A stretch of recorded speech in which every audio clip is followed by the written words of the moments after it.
Hey everybody, Rudy with Alpha Investments. We're going to talk about Force of Will.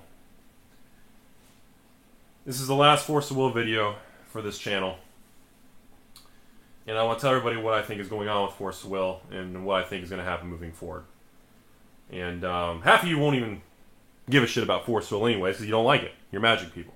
The other half of you are going to be pissed off because you're not going to like what I have to say if you're into Force of Will. So it's kind of a lose-lose video. Everyone loses in this video. It's a pile of shit. So, Force of Will is a very unique thing. I've been involved with it since it came to the US about a year ago. It came out of the gate gangbusters, man. This set, when they printed these English things, they brought it over a year or two ago, this shit took off. People were selling the sealed boxes, the single cards, everything was going great. I mean, when they came out with the Crimson Moon, then they did Two Towers, Moon Pre, that first few sets was just boom. I mean, it was holy crap. Players were buying packs. They're opening the cards. They loved the cards. They had value. They had the original ones. They were doing the dual land things, which were the stones. And the first few sets were so well done. They were fucking great. Great.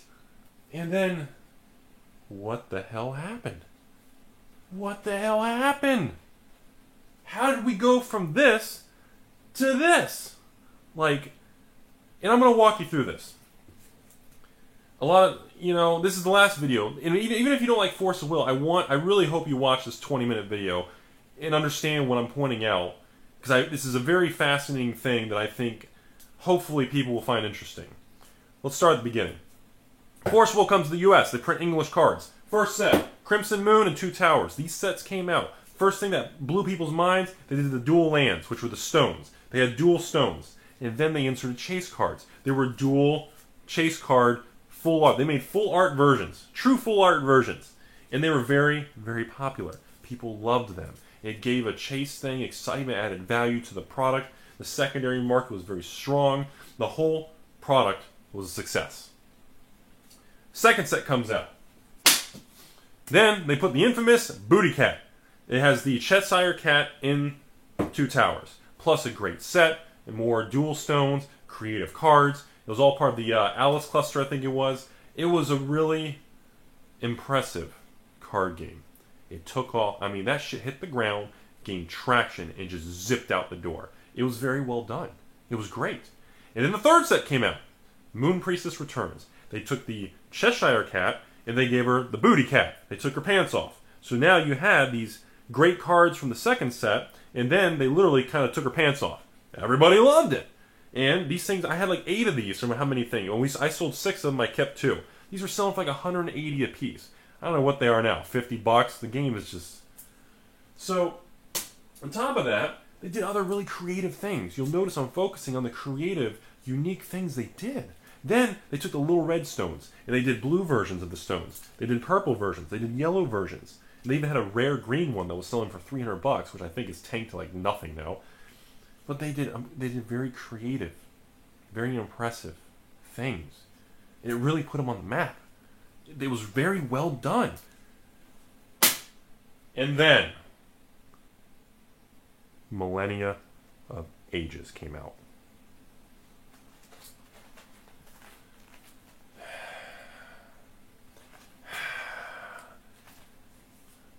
Are you fucking kidding me? How? Why? I mean... Are you serious? Like, this is what must have happened. This is what must have happened. Somebody at Wizards was paid a lot of money to go covert undercover and be the flippin', literally, Mission Impossible 008 James Bond of Wizards, was hired to work at Force of Will and sabotage the company.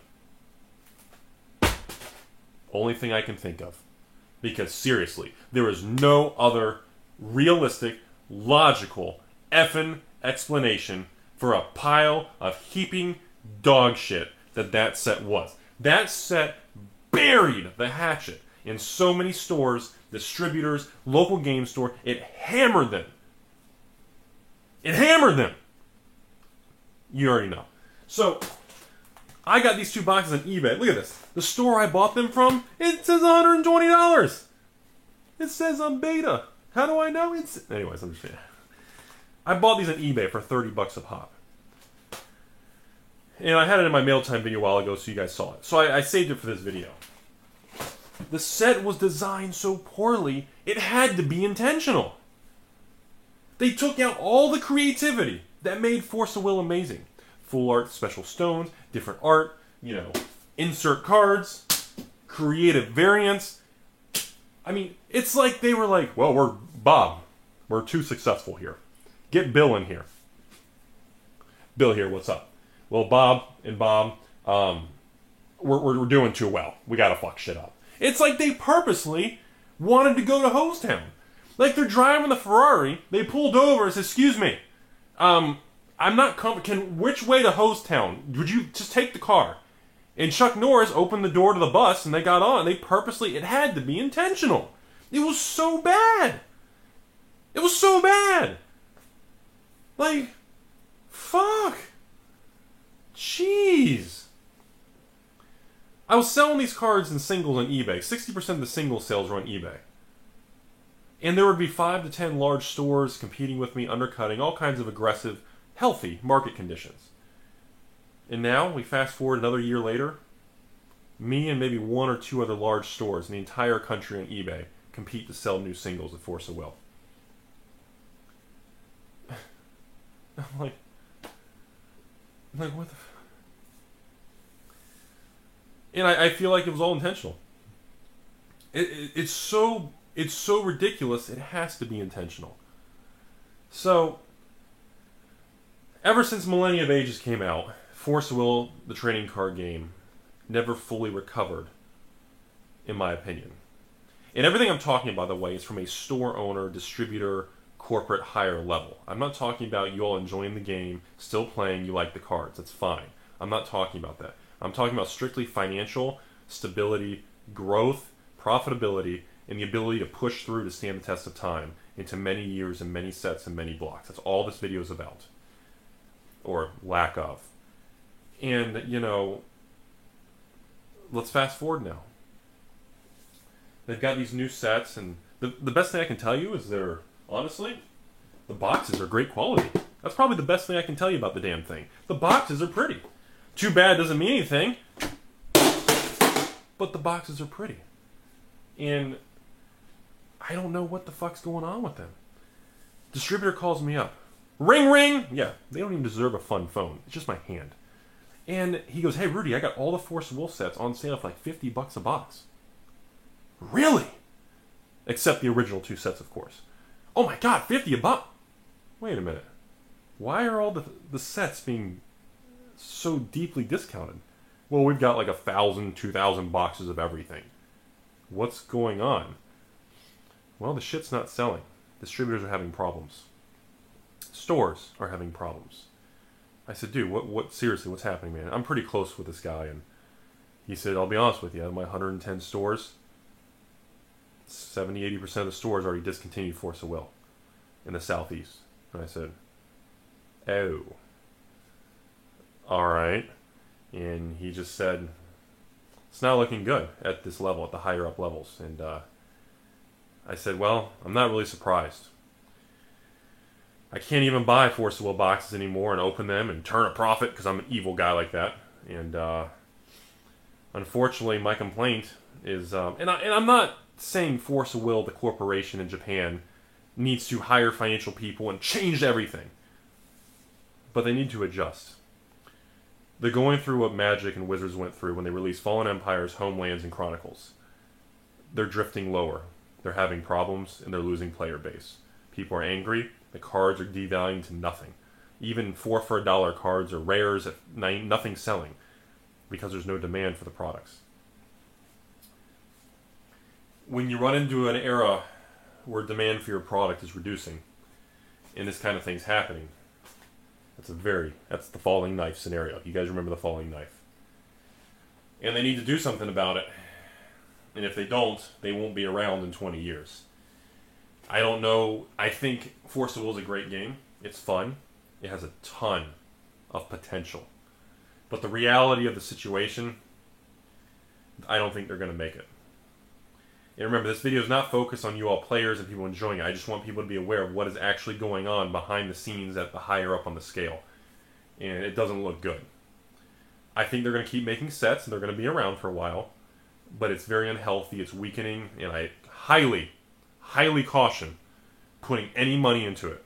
If you're going to play Force of Will, you play it for 100% enjoyment, and all the money you put into it, whether it's a good card, expensive card, anything, you write that card off and your deck off as having no value. If you're cool with that, and you want to have fun, you ain't going to have a problem.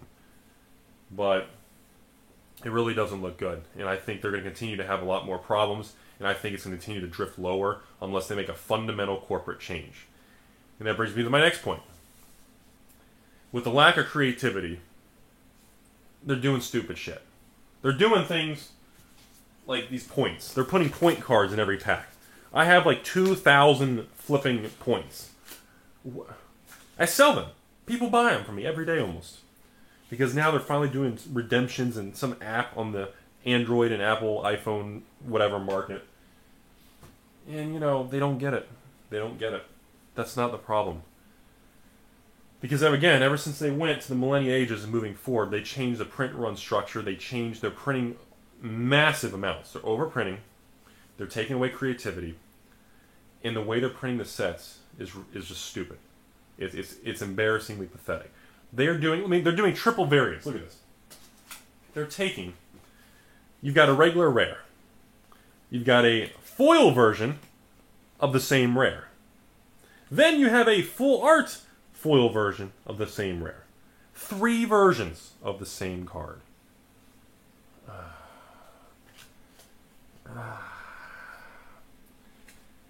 Really? There is no purpose of that. It's stupid. It's unnecessary. You're not focused in the right fucking direction. Pay attention. Come on. Maybe someone in Force of Will in Japan who can speak English will watch this and understand this is why we're not buying your damn boxes anymore. This is what you're doing wrong. You're printing the shit out of everything. You're driving it to zero. Stores are not buying your product anymore because they're losing money. Stores lost their ass because of your Millennia of Ages set. It was a death blow. Every other store in Florida that I know, who besides maybe one, stopped doing Force of Will because of Millennia of Ages. You effed up. And moving forward, you've done a few things a little better. The sets have been better, but you're doing stupid 3 versions of the same damn card. There's nothing different but literally a line of foil and then a full art version. Just have a regular and a full art. You don't need that many versions. It's stupid. If you're trying to be like David and Goliath and go against wizards, you're gonna lose. You're gonna fucking fail. You will be the failure. I'm gonna make a damn t-shirt and be like, hey, I used to be cool, like Force of Will. You're gonna lose. And you don't see it. Why aren't they doing anything about it? I have so much free... I have like 400 Force of Will playmats for free. Look at this. Look at this. I have so many of every single Force of Will product. I have like 1,800 Force of Will posters. 1,800 posters! And I won't even hang one up in a store, my office. I won't even hang one up in here, where the only person in here is me. And I don't even wear pants. And I still don't want to be seen with a poster on the wall. Because you're embarrassing. This company is embarrassing. God, freaking, unless you do an about face, you will fail. You will be the next World of Warcraft TCG. You will be Kaijudo. Recognize it. Adjust. It's not too late, but you're just not giving a shit. You don't get it. Fuck. Just really, man. So now, the only thing I like you're doing is you're doing uber rares. Those are cool as shit. I'll give you that. They're cool as shit. But it's not enough to save your damn product. The players are going to... Everyone in the comment section of this video is going to comment and say, hey, Rudy, you're wrong. They're making the cards cheap. Everyone can attain them, and everyone can play it. And that's true. I cannot argue that fact. That is a fact. The people in my previous video who commented that are correct. I can't disagree with them. It is what it is. Whatever. The point is, there's a very fine line. If booster boxes are produced and there's no value in it, stores will not buy them. Distributors will get stuck with them. They will get burned. when the layers across the board of distribution get burned and the value diminishes, it will destroy your product line. I'm not telling you to make everything super limited print run and make it hard to get and have prices and boxes through the roof, but you need to rebalance. You need to tweak your system. You need to pull out of this Fallen Empires, Chronicles, Homelands slump you're in. And if you do not, you will fail. Take a page from Wizards' book. They recognize mistakes, they evolve, they adjust. That is the difference between a place that stays in business in a shopping mall and a place that fails and says, oh no, the economy's out to get me. I live in New York or Ohio or Georgia, and this city's out to get me. Everyone's against me. Oh, God, if you ever hear that, that person's a fucking loser. And you know, they don't get it. And Force of Will, this is a message to you. I have discontinued all your products. I was spending probably, I'd say $5,000 to $10,000 a release. So if you do 4 sets a year, I'm dropping 50 grand on just your products, and I scrapped your entire thing because you don't get it, you're irresponsible, you're disrespectful, you don't manage your company. It's like you don't care. I don't even know if you're trying to, or you're just like, hey, we don't care. I don't know what the problem is. But until you guys acknowledge it, or do something, or anything about it, I am warning everyone who plays the game, who spends money on those cards, I am warning you. They are going to drive it to the ground. And I want to be proved wrong. I want Force of Will to evolve. I want them to change. I want them to be creative. Do creative things. You've done creative things in the past. You're doing creative things now. Look, you're doing them. But make it creative.